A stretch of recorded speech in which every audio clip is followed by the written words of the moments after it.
ನಿಮ್ಗೆ ಸೂರ್ಯ ದೇವರ ಹೆಂಡತಿ ಯಾರಂತ ಅಂದ್ಬಿಟ್ಟು ಗೊತ್ತಿದೆಯಾ? ಇನ್ ಕೇಸ್ ಗೊತ್ತಿಲ್ಲ ಅಂತಂದ್ರೆ ನಾನು ಇವತ್ತು ನಿಮ್ಗೆ ಸೂರ್ಯ ದೇವರ ಹೆಂಡತಿನ ತೋರ್ಸಕ್ ಹೋಗ್ತಿದ್ದೀನಿ. ಸೂರ್ಯ ದೇವರ ಮೊದಲೇ ಹೆಂಡತಿ ಹೆಸರು ಬಂದ್ಬಿಟ್ಟು ಸಂಜನಾ ಅಂತ ಅಂದ್ಬಿಟ್ಟು. ಆ ಸಂಜನಾ ದೇವಿ ಏನ್ ಮಾಡ್ತಾರೆ, ಒಂದಿನ ಸೂರ್ಯ ದೇವರ ತಾಪನ ತಾಳ್ಲಾರ್ದನೆ ಅವ್ರದೇ ಒಂದು ರೆಪ್ಲಿಕನ ಕ್ರಿಯೇಟ್ ಮಾಡ್ತಾರೆ, ಅವ್ರದೇ ಒಂದು ನೆರಳನ್ನ ಕ್ರಿಯೇಟ್ ಮಾಡ್ತಾರೆ. ಆ ನೆರಳು ಬಂದ್ಬಿಟ್ಟೆ ಛಾಯಾ ಭಗವತಿ ದೇವಿ ಅಂತ. ಸೊ ನಾವಿವತ್ತು ಛಾಯಾ ಭಗವತಿ ದೇವಿನ ದರ್ಶನ ಪಡೆಯಕ್ಕೆ ಬಂದಿದ್ದೀವಿ. ಇಡೀ ಇಂಡಿಯಾದಲ್ಲೇ ಛಾಯಾ ಭಗವತಿದು ಒಂದೇ ಒಂದು ದೇವಸ್ಥಾನ ಇದೆ, ಅದೇ ಈ ದೇವಸ್ಥಾನ.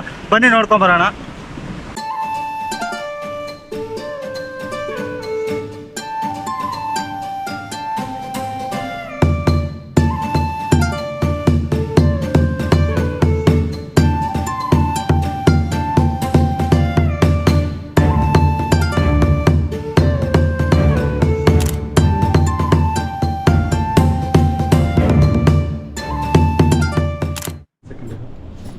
ಸೊ ಇಲ್ಲಿ ನಿಮ್ಗೆ ಪಾದ ಕಾಣ್ತಿದೆಯಲ್ಲ, ಇದು ಬ್ರಹ್ಮ ದೇವರದು, ವಿಷ್ಣುದು ಮತ್ತೆ ಮಹೇಶ್ವರದು.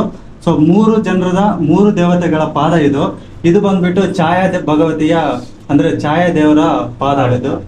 ಸೊ ಇಲ್ಲಿ ನಮ್ಮ ಹತ್ರ ಈ ದೇವಸ್ಥಾನದ ಪೂಜಾರಿಗಳಿದ್ದಾರೆ. ಸ್ವಾಮೀಜಿ ಸ್ವಲ್ಪ ಹಿಸ್ಟ್ರಿನ ಹೇಳ್ಬಿಡಿ ಏನಾದ್ರು.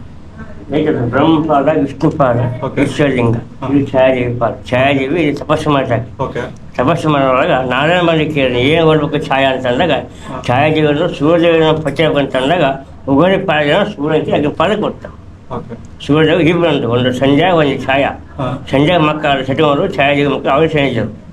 ಶನಿ ಇದು ಇಡೀ ಭಾರತದಲ್ಲಿ ಇಡೀ ಭಾರತದಲ್ಲ ಅಥವಾ ಇಡೀ ದೇಶದಲ್ಲಿ ಒಂದೇ.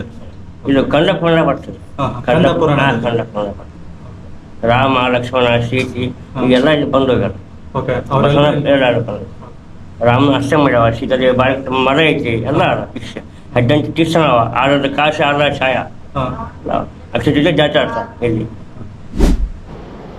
ಸೊ ಆ ಸ್ವಾಮೀಜಿ ಹೇಳೋ ಪ್ರಕಾರ ಈ ಟೆಂಪಲ್ಗೆ ರಾಮ ಲಕ್ಷ್ಮಣ ಸೀತೆ ಅವರೆಲ್ಲ ಬಂದ್ಬಿಟ್ಟು ಭೇಟಿ ಆಗಿದ್ರಂತೆ. ಸೊ ಇಲ್ಲೊಂದು ನಿಮ್ಗೆ ಟೆಂಪಲ್ ಇದೆ. ಈ ಟೆಂಪಲ್ ಫುಲ್ ಮುಳುಗೋಗಿದೆ.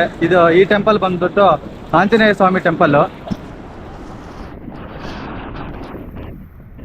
ಸೊ ಇದು ಆಂಜನೇಯ ಸ್ವಾಮಿ ಟೆಂಪಲ್. ಈ ಕಂಪ್ಲೀಟ್ ಆಗಿ ಇನ್ನೊಂದು ಸ್ವಲ್ಪ ನೀರು ಬಂದ್ರೆ ಕಂಪ್ಲೀಟ್ ಆಗಿ ಮುಳುಗೋಗುತ್ತೆ. ಸೊ ಇನ್ ಕೇಸ್ ಅಲ್ಲಿರ್ತಕ್ಕಂಥ ನೀರೇನಾದ್ರೂ ಜಾಸ್ತಿ ಬಂದ್ರೆ ಫುಲ್ ಅಲ್ಲಿರ್ತಕ್ಕಂಥ ಟೆಂಪಲ್ ಕೂಡ ಫುಲ್ ಮುಳುಗೋಗುತ್ತೆ. ಇನ್ನು ಕೆಲವು ದಿನ ಈ ಪ್ಲೇಸ್ನ ಕಂಪ್ಲೀಟ್ ಆಗಿ ಬಂದ್ ಮಾಡ್ತಾರೆ. ಸೊ ಇಲ್ಲಿ ನಿಮಗೆ ಕೃಷ್ಣಾ ನದಿ ನೋಡಕ್ ಸಿಗುತ್ತೆ. ಸೊ ಇಲ್ಲೇನಿದೆ, ಈ ಕೃಷ್ಣಾ ನದಿ ಇನ್ ಕೇಸ್ ನೀರೇನಾದ್ರೂ ಜಾಸ್ತಿ ಬಂದ್ರೆ ಈ ದೇವಸ್ಥಾನ ಕಂಪ್ಲೀಟ್ ಆಗಿ ಮುಳುಗೋಗುತ್ತೆ.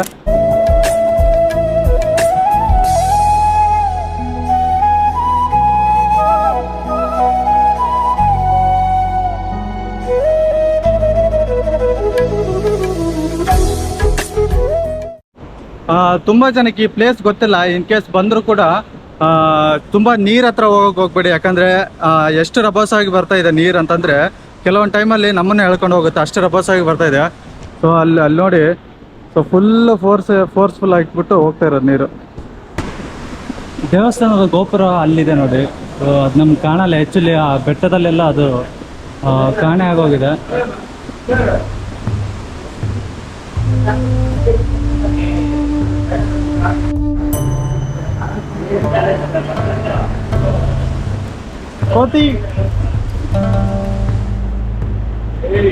ಕೋತಿಗಳು ಇಲ್ಲೆಲ್ಲ ಭಾಳ ಏನಾದ್ರು ನಿಮ್ಮ ಕೈಯಲ್ಲಿದ್ರೆ ಕಸ್ಕೊಂಡು ಹೋಗ್ತಿರ್ತಾವ, ಹುಷಾರಾಗಿರ್ಬೇಕು.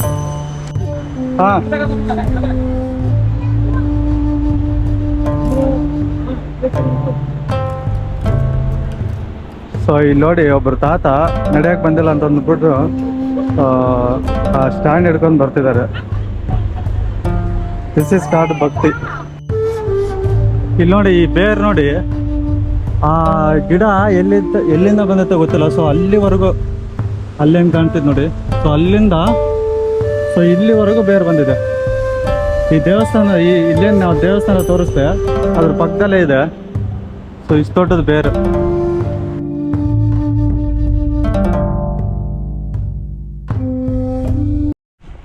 ಸೊ ನಿಮ್ಗೇನಾದರೂ ಬನಾರಸ್ ಮತ್ತು ವಾರಣಾಸಿಗೆ ಹೋಗೋಕ್ಕಾಗಿಲ್ಲ ಅಂತಂದರೆ ಕರ್ನಾಟಕದಲ್ಲೇ ಇರ್ತಕ್ಕಂಥ ಈ ಛಾಯಾ ಭಗವತಿ ಟೆಂಪಲಿಗೆ ಬನ್ನಿ. ಸೊ ಸೂರ್ಯ ದೇವರ ಹೆಂಡತಿ ಆಗಿರ್ತಕ್ಕಂಥ ಛಾಯಾ ದೇವರೇ ಇಲ್ಲಿ ನೆಲೆಸಿದ್ದಾರೆ.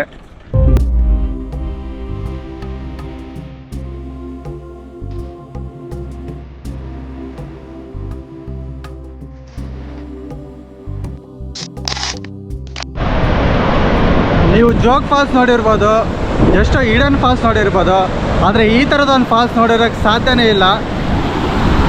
ಸೊ ಇಲ್ಲಿದೆ ನೋಡಿ, the great Chhaya Bhagavati falls.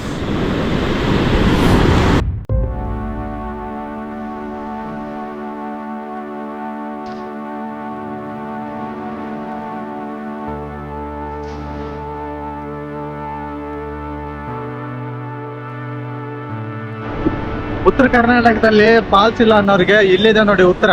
So ಈ ಫಾಲ್ಸ್ ಯಾವ ಫಾಲ್ಸ್ಗೂ ಕಮ್ಮಿ ಇಲ್ಲ. ಸೊ ಈ ಫಾಲ್ಸ್ ಹೆಸರು ಬಂದ್ಬಿಟ್ಟು ಛಾಯಾ ಭಗವತಿ ಫಾಲ್ಸ್ ಅಂತ. ಸೊ ಇದು ನಿಮಗೆ ನಾರಾಯಣಪುರಿಂದ ಕೇವಲ ಒಂದು 4-5 ಕಿಲೋಮೀಟ್ರಲ್ಲೇ ಲೊಕೇಟ್ ಆಗಿದೆ. ಸೊ ನಾರಾಯಣಪುರ ಡ್ಯಾಮಿಂದ ಈ ನೀರೆಲ್ಲ ಹರ್ಕೊಂಬರುತ್ತೆ.